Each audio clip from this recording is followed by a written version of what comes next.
नमस्कार साथियों, ladies and gentleman, आप सभी का इंजीनियर्स वाला के ऑफिशियल यूट्यूब चैनल पर स्वागत है। मैं कुशल आनंद और हमारे साथ है आशुतोष सर। बहुत गहन चिंतन करने वाले हैं आज AAI ATC। अब AI रहने दीजिए, ATC that is air traffic controller, और दूसरा SSC JEE, बहुत ही नामची नाम है ये कह सकते हैं। तो एक छोटा सा कंफ्यूजर अक्सर बच्चों के बीच होता है कि बेहतर कौन है। तो आज के इस डिस्कशन में हम हर एक उस छोटे पहलू पर विचार करने वाले हैं जो आपको ये डिफरेंशिएट करने में हेल्प करेगा कि दोनों के बीच में बेसिक क्या डिफरेंस है और किसके साथ आपको जाना चाहिए। क्या कहते हैं सर? बिल्कुल सर। तो बच्चों, आप सबका स्वागत है आज के सेशन में और आई होप आप सबकी दिवाली बहुत अच्छे से आपने सेलिब्रेट करी होगी और अपनी फैमिली के साथ आपने बहुत सारा अच्छा टाइम स्पेंड किया होगा। बट अब वापस से आपको गेयर अप हो जाना है क्योंकि एग्ज़ाम टाइम आ चुका है। आपके सामने बहुत सारे ऐसे एग्जाम्स आने वाले हैं जहां पर आपने जो एसएससी जेईई एग्जामिनेशन के लिए मेहनत करी थी उसको आप यूटिलाइज कर सकते हैं। और आज की क्लास का जो एजेंडा है वो भी कुछ ऐसा ही है, क्योंकि हम ये कंपैरिजन करेंगे कि एसएससी जेईई और एटीसी एग्जाम में क्या सिमिलैरिटीज हैं, क्या डिफरेंसेस हैं और दोनों में से क्या अपनी अपनी जगह पे दोनों बेहतर हैं या दोनों में से कौन थोड़ा और बेटर है या क्या दोनों के अंदर कमियां हो सकती हैं। ये सारी बातें आज के सेशन में हम डिस्कस करेंगे। तो सीट बेल्ट बांध लीजिए, ध्यान से बैठ जाइए। अगले 10 से 15 मिनट में और कुशल सर आपको फुल्ली अच्छे से एंटरटेन करने वाले हैं, बहुत ही मजे के साथ। और चलिए सर शुरू करते हैं। वो सिर्फ एंटरटेनमेंट नहीं, इंफॉर्मेटिव होने वाला है। Informative so entertainment. Let's start sir. Sequence ऐसा रखते हैं कि पहले इन्हें बताते हैं सिलेबस क्या है। हाँ, ठीक सिलेबस है, क्या मतलब है? Pattern, what is the pattern? क्योंकि सिलेबस और पैटर्न अगर आप देखोगे तो काफी कुछ आपके दिमाग में जो 80% कंफ्यूजन है वो क्लियर हो जाएगा कि एईजेई या एग्जाम्स और एटीसी में क्या सिमिलरिटीज है, क्या डिफरेंसेस हैं। सो एसएससी जेई के पैटर्न की अगर हम बात करें तो इसके पेपर दो पार्ट्स में होते हैं। पार्ट 1 जो कि दोनों कंप्यूटर बेस्ड एग्जामिनेशन होता है।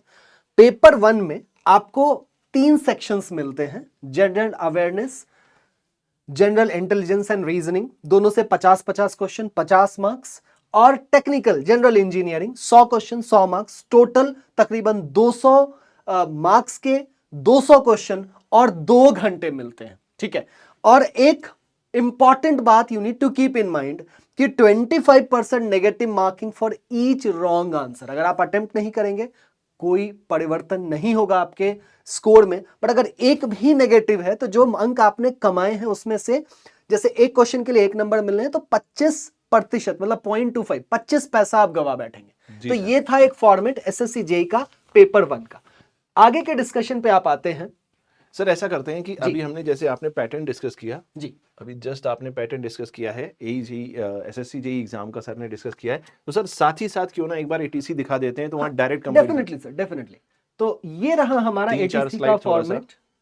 थोड़ा हम डीप बस। डिस्कशन करने वाले हैं, तो ये एक बार आप इसका, सर आप प्लीज इसका पैटर्न बताइए हाँ, तो बच्चों को। दोस्तों एटीसी का अभी हमने लास्ट कुछ समय में एक सेशन भी लिया था, वहां से ही आप रेफरेंस ले सकते हैं बेसिकली। तो टोटल इसमें क्या है, 60 क्वेश्चन है, 60 मार्क्स के हैं। जो पार्ट ए होगा उसमें English language, general intelligence, reasoning, और ये काफी कुछ मान के चलो ओवरलैपिंग है एसएससी जेईई में। जो सिलेबस है, जो रेंज है, जो लेवल है क्वेश्चन का, उसी तरीके के क्वेश्चन आपको देखने को मिलेंगे।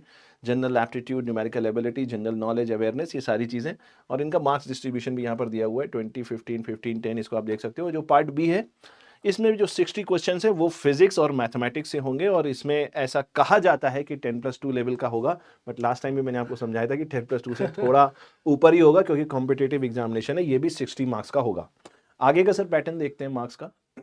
तो टोटल सर इसमें 120 क्वेश्चन है, जो 120 मार्क्स के। तो ये सिमिलर पैटर्न है, वहां पर भी 200 क्वेश्चन थे, 200 मार्क के थे। ड्यूरेशन यहाँ पर 2 घंटे। अब ध्यान से समझो, जो बात हमें यहाँ पर समझनी चाहिए, मुझे ऐसा लगता है सर, यहाँ पर 120 क्वेश्चन करने हैं 2 घंटे में, वहां आपको 200 क्वेश्चन करने हैं। तो वहां आपको एक क्वेश्चन के लिए मात्र 36 सेकंड मिलने हैं। हाँ, और यहाँ पे टाइम बढ़ जाएगा। तो इसका मतलब ये है कि डेफिनेटली एटीसी में थोड़ा सा लेवल अप होगा क्वेश्चन का, ये आप मान सकते हो। क्योंकि देखो, लाइफ कभी भी इजी नहीं है। Life is not a cake walk, life is a bed of not a bed of roses. Sir, और ये बात भी सत्य है, अगर लाइफ स्टैग्नेंट हो जाए, बहुत इजी मोनोटोनस हो जाए, तो आप एंजॉय नहीं करेंगे। हाँ, तो फिर सब लोग उसको पालेंगे तो उसमें मजा नहीं रहेगा। जो चीज सबके पास होती है वो हमें नहीं चाहिए होती है, हमें वो चीज चाहिए होती है जो सबके पास नहीं होती है।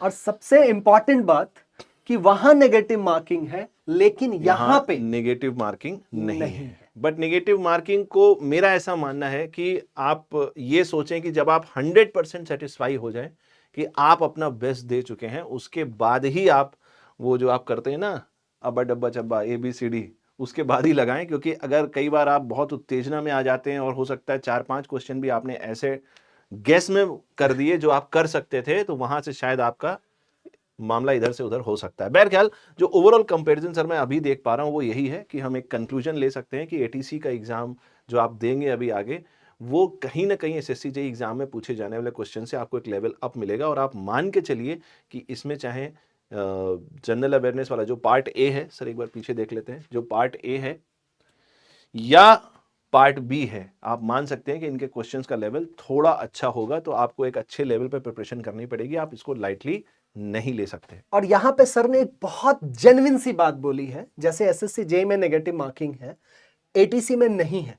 तो सर ने बहुत सटीक बात बोली। मैं तो कहूंगा इस बात को आप कहीं लिखिए और दिमाग में डालिए, अपने जहन में डालिए कि नेगेटिव मार्किंग ना होने पे आप तुक्के ज्यादा मार रहे होते हैं। जी सर। आप अपनी पोटेंशियल को भूल जाते हैं। देखिए मैं बार बार कहता हूं, we humans are just like induction motor. हमारा स्टार्टिंग टॉर्क बहुत हाई है, हम लोग हनुमान हैं।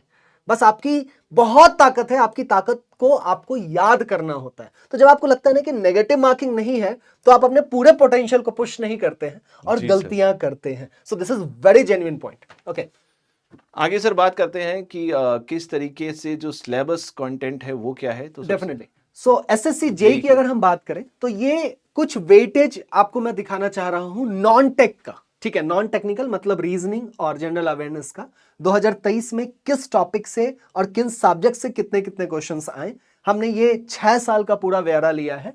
So history, polity, geography, economics, physics, chemistry, biology, current affair and static GK.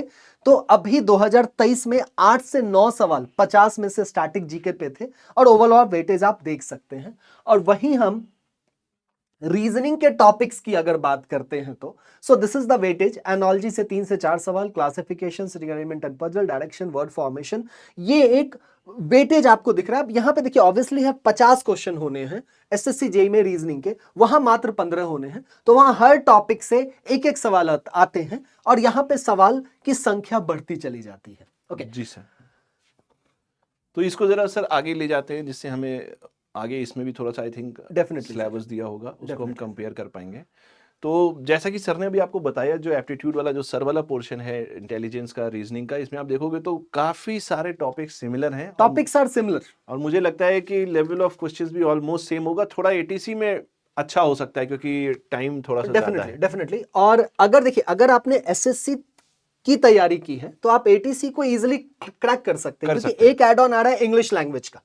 And being engineering graduates we expect कि बेसिक इंग्लिश, अब राम आम खाता है, हम एक्सपेक्ट कर सकते हैं कि हमें पता है, क्योंकि डिप्लोमा में हिंदी में किताबें आती हैं, graduation that is BE BTech में इंग्लिश में ही किताबें रहती हैं। हाँ जी सर। तो टॉपिक्स जो हमारे हैं, coding, decoding, series, analogy, classification, blood relation, direction, order, ranking, rearrangement, inequality, sentence and argument, statement and argument, sentence and argument and non verbal reasoning, that is figure based questions. तो यही सारे topics जो है हमारे SSC JEE में भी हैं और मैंने इनके भी आपको वेटेज दिखाए हैं। ओके, सर वाले सेक्शन पे आते हैं, that is general aptitude syllabus. ये भी मेरा ही सेक्शन है, मतलब मैथमेटिक का पार्ट यहाँ पे इंक्लूड होता है ATC में। SSC JEE में मैथ्स के क्वेश्चंस नहीं होते हैं। तो यहाँ पे जो अरिथमेटिक से पार्ट आता है, जैसे number system, average, percentage, profit and loss, simple and compound interest, time and work, time and distance, partnership, mixture, alligation, mensuration, geometry, trigonometry, data interpretation.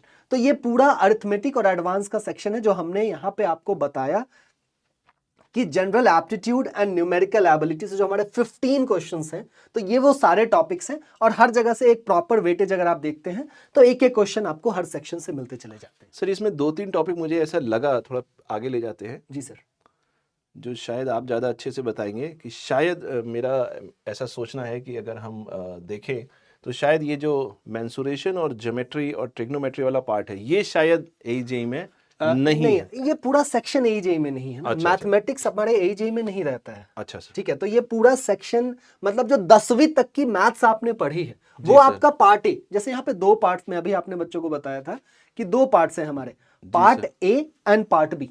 तो पार्ट बी के बारे में आपने बहुत क्लियरली एक्सप्लेन किया कि मैथ्स और फिजिक्स के 10+2, और आपने बहुत पॉइंट आउट किया कि थोड़ा सा हायर लेवल पे हम जाएंगे, क्योंकि आपको कॉम्पिटिटिव एज चाहिए इसलिए। राइट। एंड पार्ट ए जो है ये हमारा बेसिक 10th लेवल की पूरी Okay. रीजनिंग और मैथ्स रहेगी। Okay sir, okay. ओके। तो सर मोर और लेस हम ये कह सकते हैं कि अगर आपने एसएससी जेई की अच्छे से जिन लोगों ने तैयारी करी है उनको कहीं से भी मतलब ऐसा नहीं करना चाहिए कि आपको लगे ये बहुत ही अलग तरीके का एग्जाम है, ऐसा नहीं है। हाँ, कुछ वेरिएशंस हैं, जैसे सर फिजिक्स वाला एक सेक्शन है। राइट।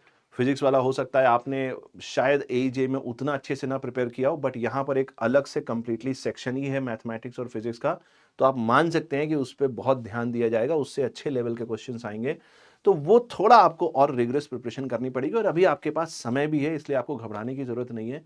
और इंजीनियर्स वाला का ये चैनल आपके लिए कंप्लीट पैकेज भी लेकर आ रहा है। ऑलरेडी सर हम नॉन टेक्निकल का भी जो भी पोर्शन है उसकी क्लासेस हम ऑलरेडी स्टार्ट कर चुके हैं, और बहुत जल्दी जो बाकी पोर्शन है उसकी क्लासेस भी आपको मिलेंगी।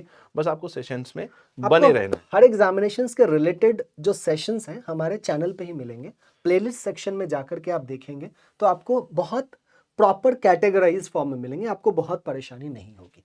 ये हमारा जनरल नॉलेज का सिलेबस है सर, आप इसको जी भी सर। एक बार एक्सप्लेन कर दिए एटीसी के लिए। सर ये मैंने एक्चुअली क्या किया था, लोकेश सर ने इसमें मेरी काफ़ी हेल्प करी थी, और लोकेश सर और मैंने साथ में इसको डिस्कस किया था। तो हमने क्या देखा, जो पिछले 2-3 साल के पेपर हमें मिल पाए थे ऑनलाइन, हमने ये देखा कि सर क्वेश्चंस का लेवल ऑलमोस्ट सेम है। Right right. और कोई भी पोर्शन आप छोड़ नहीं सकते हैं। अब आप मान के चलो, मान लो हिस्ट्री से अगर 4 क्वेश्चन आ गए, 5 क्वेश्चन आ गए, पॉलिटी से 6-7 क्वेश्चन आ गए। वैसे पॉलिटी से मैं आपसे कहूंगा कि ज़्यादा क्वेश्चंस इस बार पूछे जाएंगे, ऐसी संभावना है, मुझे ऐसा लगता है। एईजेई में भी ज़्यादा क्वेश्चंस पूछे गए। उसका सिंपल रीज़न ये है कि हमारे समाज में जो घट रहा है वही आपके एग्जाम में पूछा जाएगा, और बहुत कुछ ऐसा घट रहा है जो कहीं ना कहीं पॉलिटी से रिलेटेड है, तो वो थोड़ा इंपॉर्टेंट हो जाता है। हाँ, कल्चर से रिलेटेड, हिस्ट्री से रिलेटेड क्वेश्चंस आपको थोड़े डिफिकल्ट मिल सकते हैं एटीसी में, तो आपको उसी हिसाब से तैयारी भी करनी पड़ेगी अगर आपने अभी तक नहीं करी है तो। इकोनॉमी की अगर आप बात करेंगे, बहुत बेसिक क्वेश्चंस पूछे जाएंगे, ज़्यादातर क्वेश्चंस करंट अफेयर से ओवरलैप करते हुए होंगे, बट अगर आपने बेसिक जो फंडामेंटल इकोनॉमी होती है, इकोनॉमिक्स होती है, आपने पढ़ी है, तो मेरे ख्याल से आप क्वेश्चन बना ले जाओगे। करंट अफेयर्स एक इंपॉर्टेंट एरिया यहाँ पर हो सकता है जो आपको ट्रबल करेगा। उसका रीज़न ये है कि जब आप एसएससी जेईई एग्जाम की बात करते हो तो ये एक ऐसा सालाना जलसा है, एक सालाना मेला है जो साल में एक बार आता है, और एक रेफरेंस एग्जाम है। बट एटीसी एग्जाम जो है ये हर बच्चे के लिए एक टारगेट एग्जाम नहीं हो सकता है। ठीक है, कोई बच्चा ये नहीं कहेगा कि मैं एटीसी एग्जाम की तैयारी करने जा रहा हूं, वो एजेई की तैयारी कर सकता है। उस बीच में, उस भागम भाग में अगर आपको ये एग्जाम मिल जाता है तो आप इसको देते हैं। बट उस हिसाब से इसमें जो करंट अफेयर्स पूछा जाएगा वो शायद थोड़ा अलग तरीके का हो सकता है, जैसा हमने क्वेश्चन पेपर में देखा। बट उससे आपको घबराने की जरूरत नहीं है। आप मान के चलो, जो आपने अभी तक पढ़ा है, या हम अभी क्लासेस भी करेंगे, आज भी सेशन है, अभी 5 बजे से ही 5 बजे से सेशन जो आपने अटेंड किए होंगे, तो उन सेशंस में हमने जितना कवर किया है वो आपको कहीं ना कहीं हेल्प करेगा। बट मोर और लेस सर हम कह सकते हैं, जो क्रक्स है, जो कंक्लूजन है, मेरा और कौशल सर का भी काफ़ी डिस्कशन हुआ अभी आधे घंटे तक इस पे, कि एटीसी और एसएससी जेईई का अगर आप एग्जाम तक बात करोगे तो काफी हद तक ये सिलेबस पैटर्न, काफी चीजें सेम है, कुछ खास अंतर नहीं है। हाँ, एटीसी में जैसा हमने सर अभी देखा कि थोड़ा अच्छी क्वालिटी के क्वेश्चंस आ सकते हैं। सो अगर इस पर डिस्कशन किया जाए सर, बेहतर कौन है, तो जिस मतलब एक प्रकाश मैं इस पर डाल सकता हूँ कि एसएससी जेई के थ्रू आप डिफरेंट डिपार्टमेंट्स में एज अ जूनियर इंजीनियर जाते हैं। सर सीपीडब्ल्यूडी एक बहुत ही एक्साइटिंग और डिमांडिंग सा डिपार्टमेंट होता है। सो लाइक आपकी पोस्टिंग ऑल ओवर इंडिया कहीं भी हो सकती है, कभी इंटीरियर में, कभी आप अच्छे शहरों में भी आ सकते हैं। बट अगर आप एटीसी के थ्रू जाते हैं so it is very obvious, आप अच्छे शहर में ही आपकी पोस्टिंग होगी, एयरपोर्ट पे ही पोस्टिंग होगी। ठीक है, मतलब वो व्हाइट कॉलर वाली बात हो जाएगी कि any how you will have a desk job. वहां पे एसएससी में आपका हमेशा जस्ट जॉब नहीं होगा। नहीं होगा। और वहां पर सर एक्चुअली जो डिपार्टमेंट्स है वो बहुत ज्यादा है। अगर आप Right. एसएससी जेईई की बात करेंगे, वहाँ बहुत सारे डिपार्टमेंट्स हैं, और वहाँ जो वर्क नेचर है वो बहुत डाइवर्स है। बट एटीसी का एग्ज़ाम जो है ये काफ़ी डेडिकेटेड फील्ड का एग्ज़ाम है, और इसमें जो आपका जॉब नेचर होगा वो बिल्कुल स्ट्रक्चर्ड होगा और बिल्कुल डायरेक्ट होगा। इसमें आपको बहुत सारे ऐसे नहीं है कि अलग अलग तरीके के रोल्स प्ले करने को मिलेंगे। But at the same time sir, अगर आप मुझसे फाइनली ये पूछेंगे कि बेहतर कौन है, तो इसमें मैं बच्चों को एक छोटा सा ज्ञान देना चाहता हूँ। देखो बच्चों, जब आप जिस एज में हो ना, आपको बेवकूफ़ बनाना बहुत आसान है, बहुत आसान है। और शायद आपसे 2-3 साल पहले अगर कोई आपको बेवकूफ़ बनाना चाहता तो नहीं बना पाता, आज बना सकता है। क्योंकि आज से 2-3 साल पहले आप जिद्दी थे। क्यों जिद्दी थे? क्योंकि तब आपके अंदर इनसिक्योरिटी नहीं थी। आज आपके अंदर इतनी इनसिक्योरिटी है, आप इतने अंदर से परेशान हो कि जल्दी से जॉब लग जाए, किसी तरीके से जॉब लगे, मैं फाइनेंशियली इंडिपेंडेंट हूँ, ये करना है, वो करना है। इस वजह से आपको उल्लू बनाना, बेवकूफ बनाना बहुत आसान है, बट मेरा ये मानना है दोस्तों, सबसे पहली जो रिस्पॉन्सिबिलिटी है आपकी अपनी पढ़ाई खत्म करने के बाद, वो ये है कि आपके पास एक जॉब होनी चाहिए। तो अभी आप अपने दिमाग से ये निकाल दो कि नहीं, मुझे तो एसएससी जेई ही जाना है, मुझे तो एटीसी ही जाना है। जो जॉब आपकी पहले लग रही है उसका स्वागत करिए, उसको ज्वाइन करिए, और जब आपको एक प्लेटफॉर्म मिल जाए फिर आप सोचिए कि आपको उड़ान कहां तक भरनी है। वो आपको एक मिनिमम आपका डिसाइड कर देगा कि हाँ भाई, आसमान से गिरे तो खजूर पे तो है ही है, खजूर पे तो अटक ही गए कम से कम, ऐसा नहीं है कि जमीन पे खड़े। तो ये बहुत इंपॉर्टेंट है। ये गलती सर मैंने अपने टाइम पे करी थी, इसलिए मैंने इससे बहुत सीखा। सबसे पहले ये इंपॉर्टेंट है कि आप एक जॉब सिक्योर कर लें। So that is what we do, we share our experiences, और हम पूरी उम्मीद करते हैं कि ये एक्सपीरियंसेस आपको बहुत फायदा करेगा। बहुत और Definitely. बहुत जेन्युइन बात सर ने कहा है कि अभी आपके पास खोने के लिए कुछ भी नहीं है, पाने के लिए बहुत कुछ। पूरी दुनिया। So if you grab something, take that opportunity, उसको आप अपनाइए, ठीक है। और इसका निर्धारण आप खुद कीजिए, बेहतर कौन है। मैंने एक बिल्कुल लाइन सर। में अक्सर कहता हूं कि शादी और नौकरी अपने पसंद की करनी चाहिए। बिल्कुल। तो हमारा ये काम था, हमने एक ब्यौरा बताया कि क्या है एसएससी जेई, कौन कौन सा डिपार्टमेंट है, सीपीडब्ल्यूडी, बीआरओ, और इस तरीके से रैंपल ऑफ डिपार्टमेंट्स। एटीसी एयरपोर्ट पे आपकी जॉब होगी, सिलेबस डिस्कशन किया, नेचर ऑफ जॉब कैसा होगा, वेटेज कैसे रहते हैं, क्या क्या पूछे जाते हैं, वेटेज, हर एक छोटी छोटी पहलू का हमने डिस्कशन किया। अभी भी आपके पास कोई भी समस्या हो, please do not forget us to write in the comment section. मैं और आशुतोष सर पर्सनली उसको एक एक कमेंट को देखते हैं और रिप्लाई भी करते हैं। तो कोई भी समस्या हो कमेंट सेक्शन में हमें बताएं। और दिवाली तो आपने अच्छी से मनाई है, अब आप छठ भी अच्छे से मनाएं, पढ़ाई बरकरार रखें, ठीक है। त्योहार है वो भी मनाना जरूरी है, समाज जी। से कटने की आवश्यकता नहीं है, समाज में रहिए, but consistency is key to success. Hard work Definitely. चाहिए, but again I would add one point, hard work and consistency is the key to success. तो लगे रहिए, पढ़ते रहिए, मुस्कुराते रहिए, खुश रहिए, आबाद रहिए। Thank you so much. Thank Stay you. blessed over and out. Thank you.